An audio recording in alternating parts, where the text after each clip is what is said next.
Black Desert is a game with a lot of grind spots, and arguably it might almost be too many grind spots, at least to keep track of them, and arguably a lot of them are pretty equally good. So how do you actually choose the right one? Because if you choose the wrong one, you might be stuck there having chosen the wrong spot in the game for a very long time.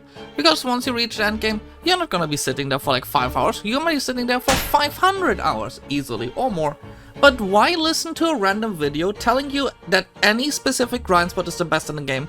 If it may be outdated in a few months, who knows? 6 months later, there might be a new grind spot. So this is why I am here today, explaining to you how to choose for yourself the best grind spot possible, what criteria to look out for, and how to make an educated guess for yourself. So if you're here to make yourself a bit smarter, you're in the right place. But if you want to join my guild or just my Discord and hang out with me and play BDO with me, make sure to join the Discord link below and also join the glorious Catguy Republic to serve the Supreme Leader. Me. When it comes to grind spots in this game, it is important to realize not every single grind spot might be necessarily the best for your class. Before you choose a grind spot, make sure there's even a grind spot suited for your class. Some classes suck at AoE damage and exceed at single target damage. If you take a spot that's very AoE heavy with a class that is very bad at AoE, you will in fact struggle even if other people tell you it is the best spot in the game. So a great example for this is Mystic. Otherwise at best a mediocre grinding class, Mystic is a class that heavily exceeds at Gyphons compared to most other classes, allowing you to make a lot more silver, especially if you're good at your class, than most other classes at that spot. So always make sure to actually choose a grind spot that is good for your class or you might be more comfortable with.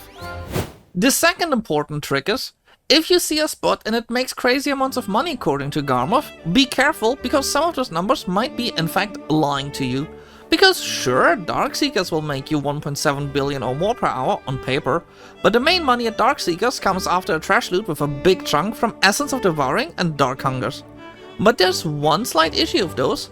If you look at the list of sell orders, and it looks like this, you should maybe be worried, because those sell orders keep going rapidly up, and far less people are buying them than there are sell orders actually being put up, so don't expect yours to sell anytime soon. Same goes for items that have only a slight drop chance. Just because Garmoth says you will make 68 million from the full Flame of Resonance, you will still need to drop it, and if it drops every 140 hours, well, if you grind 10 hours, you're not necessarily going to see that flame, are you know? You might be ending up getting no flame at all. So don't take that as granted either. Those are rare drops, they might happen, they might not happen. Same applies to items like cup pieces.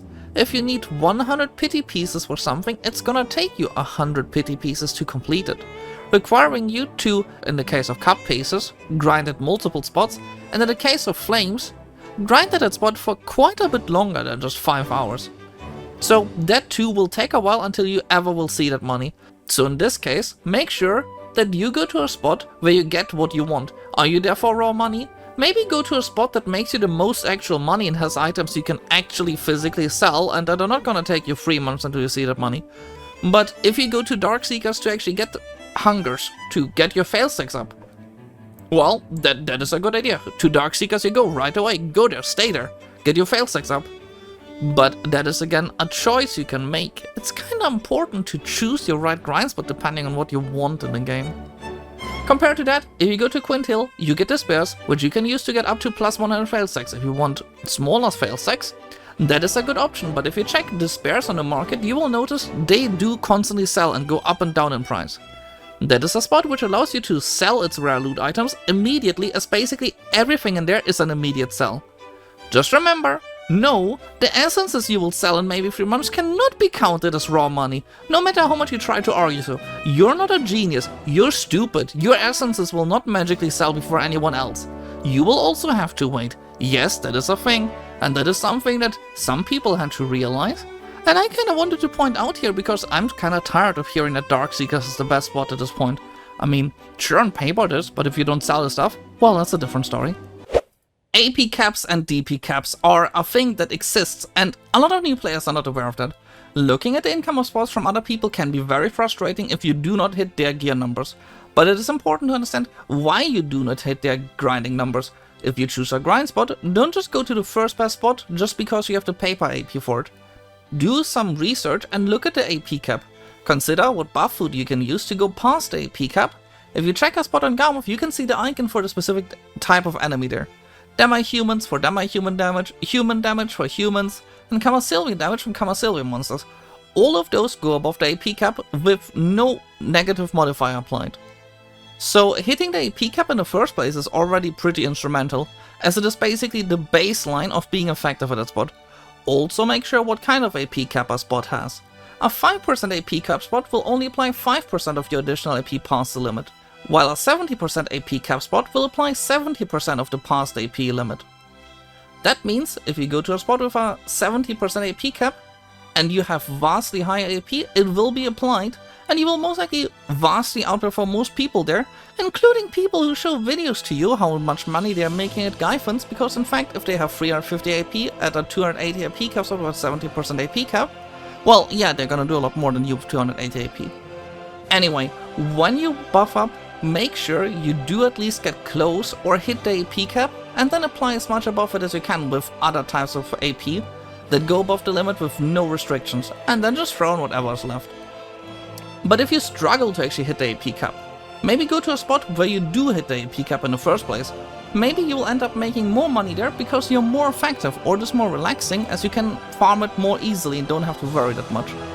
On that note, in the current state of BDO, getting AP is far easier than getting DP. DP is no joke, and if you die, that is kinda counterproductive.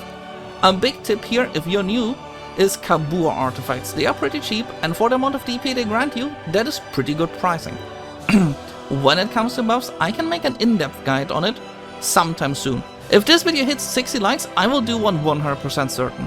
So make sure to hit that like button, but in a quick overview for buffs you should use, make sure to use Simple or Exquisite Crown Meal. Exquisite normally is better if you do exceed the AP cap due to its special attack % bonus, Church buff, Villa buff, Drought, and a tent buff for the extra drop rate as well as running your loot scroll, but it is kinda a given. And any event-based buff that you can grab as well. Once you reach endgame spots, you also want to make sure you use perfumes to up your income even more. Something like Elixir of Deep Sea can help you a lot. And on a final note, actually make sure to check out what kind of events are running in the game. Because if you already play a game that is gonna require you to play hundreds of hours of grinding at some point, why not make the most of it? All you have to do for it is just go in game, check out the adventure board, and check out whatever event is running at the time. It's pretty straightforward and pretty easy.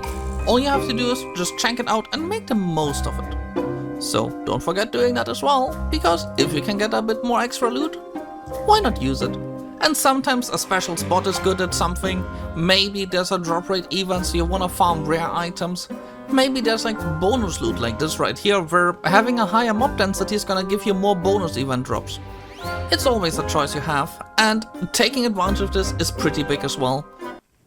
Now, in conclusion, choosing a spot that is good for you at this moment is more important than trusting a random video on YouTube or post on Reddit telling you that some spot is the best, and trusting blindly is a very, very stupid thing anyway. However, because we are talking about it anyway, Quintil is my favorite spot. I said it, there we go. So before you go to a spot where you might spend dozens or even hundreds of hours, take a look at your setup, your buffs, and your EP cap. And even more important, don't just look at Garmov, check the marketplace out if you can even sell the stuff you get there. And most importantly, don't just look at numbers, go to spots and actually grind there, because if you keep on thinking what you could do better, well, that's not gonna make you the most money, is that now? We should actually make money so we can make money. So don't just waste your time like thinking what you could do better, just go out and do stuff. Anyway, this is the end of the video, and now I'm curious, what do you think about this? How do you choose your grind spot? Do you always go to the meta one? Or do you choose based on what loot you need? Tell me in the comments. Some people are even more silly and just go to grind spots because they're bored. Yeah, that's weird, people. Anyway, this is all from me, and I hope to see you next time. Bye!